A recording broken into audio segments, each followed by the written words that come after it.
Hi, I'm Pat Kiernan. This is Pat's Papers. Thanks for joining us this morning. We go through the newspaper headlines from across the country and thin them out to point you in the direction of what we find is most interesting and most relevant. Here's some of what we found today. What next for Illinois? The charges against Governor Rod Blagojevich are again a dominant national story. The Chicago Tribune notes today that President-elect Barack Obama on Wednesday joined other political leaders and urged the governor to resign after the wiretaps that investigators say will prove he was putting Obama's Senate seat up for bids. Obama's soft initial response to criticism, coverage here noting that this scandal has broken the momentum of the Obama transition. The Chicago Sun-Times with a front-page exclusive with Governor Blagojevich's in-laws, Chicago Alderman Dick Mell, brother Rich Mell, and sister Deborah Mell. They admit Patty Blagojevich can be standoffish at times, but they say she's not the potty mouth portrayed in court papers. Again, this story is dominating newspapers all across Illinois. This is the Southtown Star's front page, highlighting Jesse Jackson Jr.'s denial that he tried to make a deal to get the Senate seat. Most of the daily newspapers, including the Detroit Free Press, have a front-page story on last night's House vote in favor of a $14 billion emergency rescue of General Motors and Chrysler. Despite the House approval, the Freep and other papers point out that key Senate Republicans want major changes before they vote. The Detroit News also has the story. The paper says there is severe doubt about getting enough support in the Senate. 60 votes is seen as the number to efficiently move the bailout through the Senate.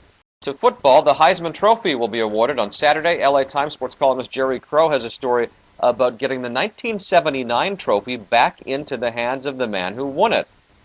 USC back Charles White sold it to settle tax debts 8 years ago. It has since then changed hands twice. The new owner isn't quite ready to give it back for free, but he admits he would like to see the trophy back with White. Celebrity news, the New York Post devoting much of its front page to a photo of Jennifer Aniston. There's even more to see on page 3. She is naked except for one necktie. The photo is courtesy GQ magazine, which profiles Aniston in its new issue. She is almost 40 years old now. The Post says she doesn't look it. The numbers are in. USA Today on the first week of sales for the new Britney Spears album, 505,000 copies. A remarkable comeback for Spears, big number for any artist in a declining music business. One analyst with AOL Music says she's like the old Britney with the long blonde hair, toned body, making sexy videos, and that is resonating with her old fans. This morning's San Francisco Chronicle has a local take on the Nobel laureate physicist who is to become Energy Secretary under Barack Obama. Stephen Chu is currently the director of the Lawrence Berkeley National Laboratory. He is a renowned expert on alternative fuels and climate change. The headline on the front page of the Sioux City Journal is, "Think pawn shops are booming? Think again." There have been reports nationally that pawn shops have seen a sharp increase in people cashing in their prized possessions, but dealers in this part of Iowa say they haven't seen that trend yet. A very imposing photograph on the front page of the Washington Post. It shows massive coils of steel in China. The story is about the big drop in Chinese exports. The country said its November exports took their biggest dive in 7 years. The New York Times, in the Thursday Style section, profiles moonlighting hairdressers.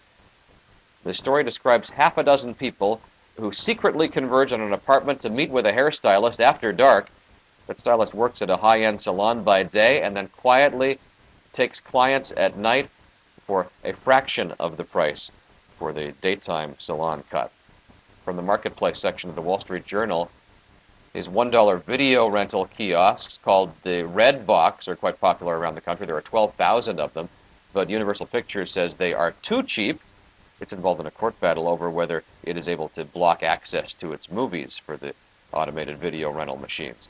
USA Today looking at some great technology to make high-speed police chases unnecessary.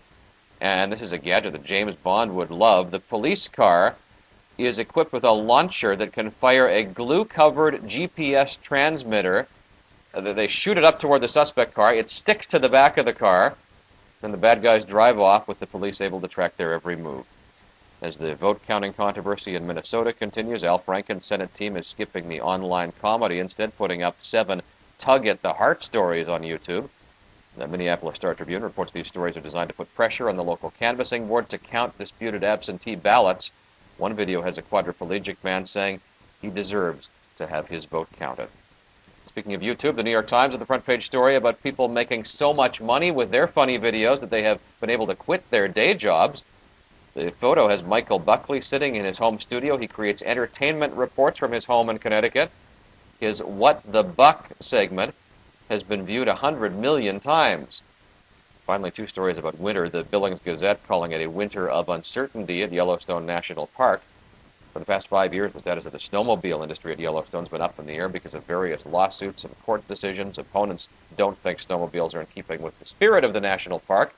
The uncertainty remains this year, but for now, the snow machines are on track to fire up for the season on December 15th. And from the Boston Globe, some hard numbers on warmer winters. The story begins with these words. It says the quintessential New England winter, frozen ponds, frigid days, and neighborhoods blanketed in white, is quietly fading away as the season gets warmer and less snowy. And the story goes on to describe New Hampshire scientists who looked at 4 decades of climate data. They found temperatures are rising, and there just aren't as many days when there's snow on the ground in the Northeast. And that's a look at just some of what's in the newspapers this morning. We try to pick the highlights for you each day, but if you think there's a particular story we should have included, send us a comment. You can do that at patspapers.com, and there you will find links to the individual newspaper websites where you can read these stories in their entirety.